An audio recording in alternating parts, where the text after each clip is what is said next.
The Reef Rescue Programme is all about improving practices on horticultural enterprises, particularly around nutrient, sediment and chemical management.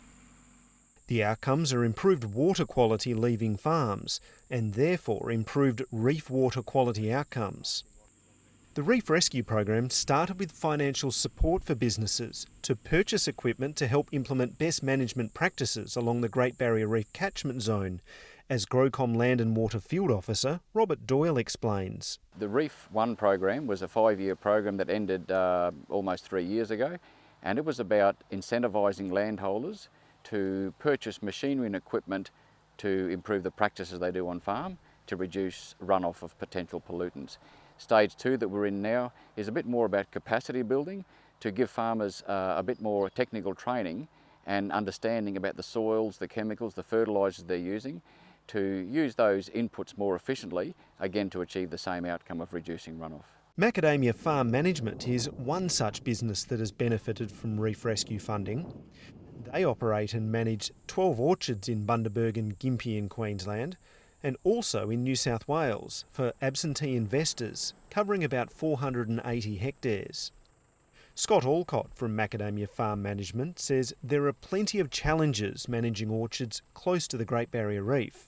He says they are very conscious of their practices, monitoring what they are doing closely, which is good for both production and the environment. Runoff with regards to the loss from our orchards is important in terms of chemicals, fertiliser and chemicals, insecticides. So we're trying to minimise those obviously as much as possible, and we're trying to keep them on farm.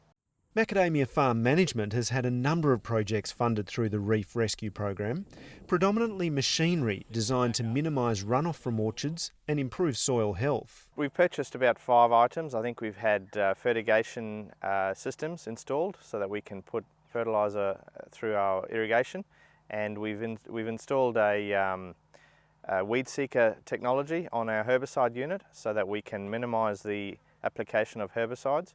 We've had soil profilers, which has kept the organic matter up against the tree stump, and of late we've installed a sweeper broom which sweeps up all the loose organic matter, leaf, husk and any loose matter that's in the row up under the tree. The sweeper they purchased with the help of Reef Rescue allows them to move organic matter back under the rows of trees in the orchard, resulting in a big improvement in soil health. The sweeper that we've manufactured with regards to the Reef Rescue Program has allowed us to use the free local organic matter that's in the interrow, and basically by throwing that up underneath the tree has created a layer of mulch underneath the tree which has created that biology. And basically the best thing that we can see is the earthworm activity that's abundant. With one swipe of my hand you can see 3 or 4 earthworms. And basically the other thing that we have also done is we've grown our grass species up underneath the tree. So by doing this we've got a living mulch which is helping the biology, and it's also retaining water, the moisture from irrigation, and it's helping the organic matter stay in the orchard. So the more ground cover that we have within the orchard has definitely helped, and we've planted certain species of spreading grass to help basically in the shade affected orchards. So can you quantify that benefit? I would say there's probably a 25% reduction in herbicide by growing that grass up underneath the tree as well. And in terms of dollars, it's definitely saving us, there's no doubt. And obviously we're using less herbicide on our soil on a continual basis. No, if someone had told me 12 months ago that basically we could have earthworm activity underneath our trees, I would have laughed at them. I would have asked how we were going to do that, but having seen it today, we definitely have got it, and we're very happy to have them under there. While the sweeper has helped enormously with soil health on the macadamia management orchards, the weed seeker unit they also purchased with help from the Reef Rescue Program has introduced significant benefits too. For a start, it means they are applying about 1/3 less chemical than when they used the previous equipment. Weed seeker technology that we got about 8 years ago, it's a infrared system which basically sends a signal to the ground.